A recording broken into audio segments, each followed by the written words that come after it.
आप सभी को प्रणाम। मित्रों और साथियों, आज देश में विशेष करके दिल्ली में जो प्रोटेस्ट हुए, जो आंदोलन हुआ, मुस्लिम पर्सनल लॉ के द्वारा, ये बहुत ही दुखद घटना है। विपक्ष विरोध करते करते अब इनडायरेक्ट सरकार का विरोध कर रहा है। सरकार वक्फ बोर्ड में सुधार कर और इसको सर्वव्यापी बनाना चाहती है, सुधार कर सभी के लिए लाभप्रद बनाना चाहती है। भारतीय जनता पार्टी की सरकार ऐतिहासिक निर्णय के लिए जानी जाती है। अनेक निर्णय सरकार ने किए हैं, चाहे 370 35 की बात हो, चाहे एनआरसी सीए की बात हो, 3 तलाक की बात हो, राम जन्मभूमि मुद्दे की बात हो। सरकार ने इन सभी मुद्दों को और समस्याओं को गंभीरता से लेते हुए और इनको हल किया। ये बहुत ही ऐतिहासिक क्रांतिकारी कदम है, समाज हित के कदम है और देश हित के कदम है। अभी सरकार के एजेंडे में, सरकार पार्टी के घोषणा पत्र में अनेक ऐसे बिंदु हैं जिनको सरकार हल करना चाहती है। एक देश एक चुनाव, जिसकी मांग काफ़ी समय से चली आ रही है। सन 1967 के बाद एक चुनाव एक देश की प्रक्रिया समाप्त हो गई। दूसरा, समान नागरिक संहिता, जिसको लेकर के सुप्रीम कोर्ट ने अनेक बार केंद्र की सरकारों से कहा कि देश में यूसीसी लागू करिए। तीसरा, परसिमन। चौथा, वक्फ बोर्ड। इन सभी बिंदुओं पर सरकार गंभीरता से काम कर रही है और जनगणना के बाद परसिमन का काम चालू होगा। एक देश एक चुनाव की प्रक्रिया भी चालू होगी और इसमें वक्फ बोर्ड को लेकर के सरकार संसद में बिल ला करके और उसको ला करके और उसमें सुधार कर उसकी जो विसंगतियां हैं, उसमें जो कमियां हैं, उनको ठीक करना चाहती है। जेपीसी का गठन हुआ, उसमें सत्ता पक्ष और विपक्ष के सांसद हैं।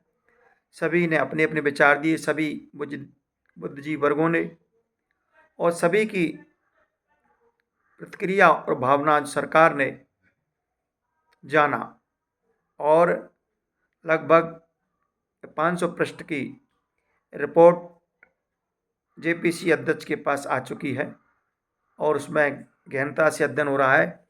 संसद के दोनों सदनों में वक्फ बोर्ड को लेकर के लगातार बहस चर्चाएं चल रही हैं।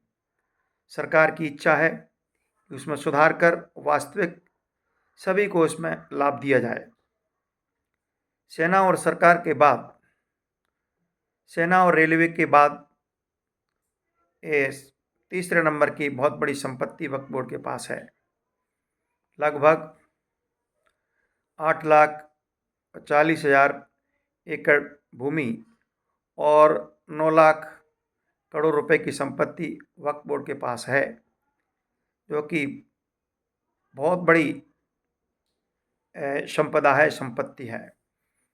सरकार वक्फ बोर्ड में सुधार करके, संशोधन करके उसमें वास्तविक मुसलमानों को, जो कि पिछड़े हैं, दलित हैं, पसमानदा हैं, गरीब हैं, उन सबको उसमें भागीदारी देना चाहती है और वक्फ बोर्ड के द्वारा मुस्लिम समाज का सुधार हो, इस प्रकार के इस बिल में सुधार करना चाहती है। लेकिन कांग्रेस और संपूर्ण विपक्षी दल, चाहे वो टीएमसी हो, चाहे वो डीएमके हो, आरजेडी हो या कांग्रेस हो, सभी सरकार के इस बिल का विरोध कर रहे हैं।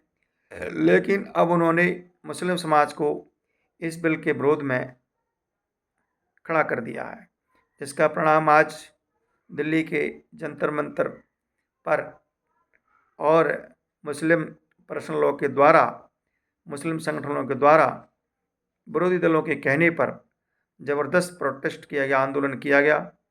ये बहुत ही दुखद घटना है। समाज में अराजकता, अशांति फैलाने का काम विपक्ष लगातार कर रहा है और वहीं दूसरी तरफ राष्ट्रवादी भारतीय जनता पार्टी सरकार समाज और देश में सुधार कर और देश को एक आर्थिक मोर्चे पर, सामाजिक मोर्चे पर, सांस्कृतिक मोर्चे, सभी मोर्चों पर आगे ले जाना चाहती है। हमारी सरकार देश को अर्थव्यवस्था में तीसरी सबसे बड़ी अर्थव्यवस्था बनाना चाहती है।